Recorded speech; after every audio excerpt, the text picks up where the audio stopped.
Yo, so what is good everybody, and welcome back to another video. So on this video guys, I want to go over and basically help you out ship your first LTL shipment for Amazon FBA wholesale. Now I made a video on this before previously, I think like last year or so, but I feel like I wanted to update this one, with better information, better knowledge now, since I've been doing LTL shipments for at least over a year and a half now. And so, just going over my experiences with LTL as far as check-in times and all that good stuff in between, and give me that step-by-step guide on how to actually do an LTL shipment. So without further ado guys, let's get right into the video. So first of all, what is an LTL shipment? So an LTL shipment is basically sending a shipment of boxes on a pallet to Amazon. Now, this is not a full entire truckload. That will be a FTL. This is more like a few pallets, right? So it can be 1 pallet, 3 pallets, 6 pallets, or 8 pallets, right? So it's not a full truckload. So it's just part of, of a truck. So like I said, it could be any amount of pallets, just not a full load. Now, that being said, as you start growing your business, especially for wholesale and whatnot, you'll start working your way up to shipments like that, where you're sending in your shipments to LTL, with having trailers pick up your shipments and everything else, right? So now, first of all, what do you actually need to, do an LTL shipment? Because this is a question I seem to still get to this day, right? And so it's really not that complicated. It's not that much different from SPD versus, sending through like UPS and whatnot. The process is a bit different in that aspect, and it's actually much more simple, at least in my opinion. So with LTL, instead of putting the box labels on like the top of the boxes with UPS and whatnot, you're actually going to put them on the side outside so that they can be seen from the pallet when they're actually scanning these boxes in.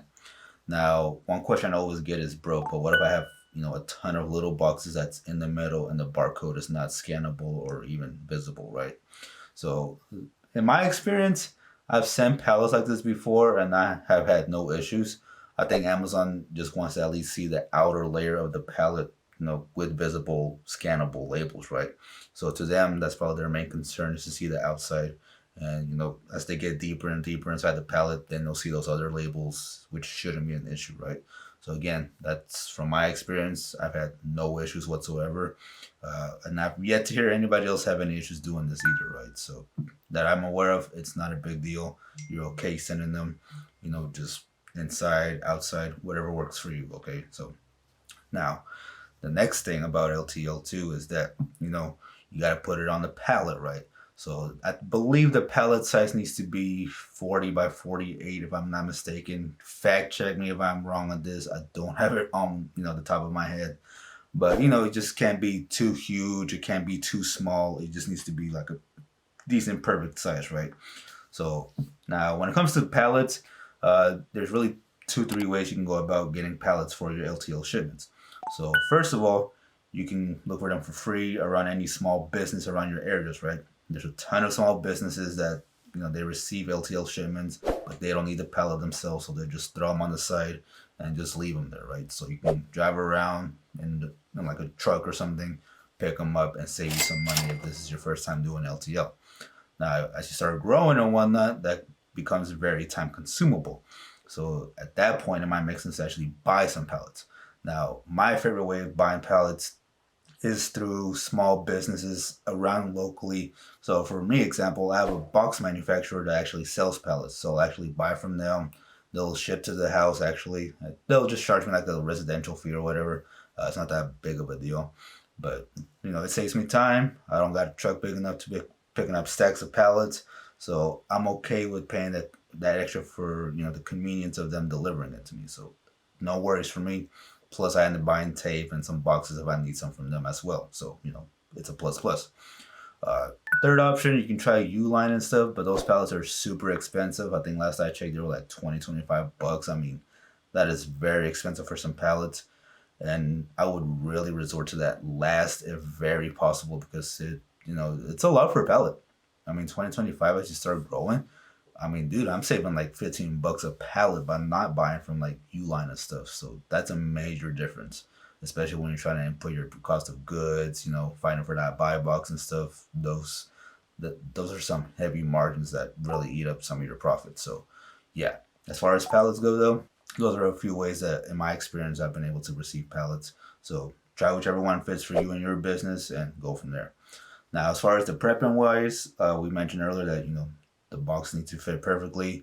It can't be higher than 72 inches, so don't try to make a huge Frankenstein type of pallet or whatever. Amazon will probably return it to you if you're not careful. Second of all, the pallet cannot weigh over, I believe, 1,400 pounds or 1,500 pounds. Fact check me again on this, guys. All right, just to be sure. So yeah, it can not be too heavy, but for a lot of us, most of them ain't that heavy, regardless. So maybe max 1,000 pounds is what you'll end up shipping for most of your products, depending on what categories you're in, right? So all in all, you'll want to stack it nicely. Make sure it's good. Shrink wrap it. Buy some shrink wrap. Get it from Amazon or a local box manufacturer. They have it too, which I usually get from mine. So shrink wrap that shit pretty nicely, and then you'll have to print out 4 box labels, well, pallet labels, my bad, and you'll put one on each side of the pallet. So the pallet's 4 sides, and you'll have one label for each one, and that's just for the carriers to check them in a bit faster and help. Now, I will say that this is an added bonus that I will advise for you, especially if you're doing wholesale at a decent scale, and that is using a software like 2D Workflow to help with your process of doing LTL shipments. It will make it so much easier. You don't got to input none of your box dimensions, none of your box weight, like individually. You just get one pallet size, one pallet, weight, and that's it. So I really advise a lot of you get that software. It's only like $97 a month. I do have a referral link if you guys are interested. It will give you like a whole, I believe a month free trial. So again, check it out. Like I said, it's really worth it at scale. It just speeds up your prep processes as well. So you don't really gotta, doing this and that. But I'll make a whole separate video on 2D Workflow though. So that way you guys can check it out. But I really do advise it if you plan on sending pallets into Amazon. All right.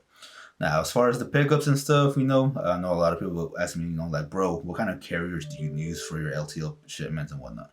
So up to this point, we've been using Amazon Partner Carrier. And so how that works is that, once you complete your shipment, which we'll do on 2D Workflow on our end, we'll, complete it, close it. And then once we put our information like the box height, the pallet height, the pallet weight and stuff, we'll put our declared value of our inventory, pick the date for when it's available to pick up, and then it'll tell us, oh, it's going to be picked up tomorrow or whatever, right? Or if it's on a Friday that we're finishing the shipment, it'll pick it up that following Monday, right? Unless it's a holiday, then maybe that Tuesday or Wednesday. So it just really depends, but usually it's always the next day, next business day that they'll pick it up. And so we'll accept the charges, $100, $120. And I will say this though, the farther that the fulfillment center is that they're picking it up from, the more pricey it will be. So do be aware of that. That's something that you probably really can't, change regardless. So yeah, so you'll accept those terms. Then you'll have to wait like a few hours for them to, I guess, they'll assign it to a carrier and whatnot. Now, in our experience, it's usually been AAA Cooper or Central Transport. And so really they'll just email you, the BOL and stuff, maybe during the middle of the night. And so this is the tricky part right here too, right? Is that especially if you're doing this from a residential area, is that you will need to call for a lift gate.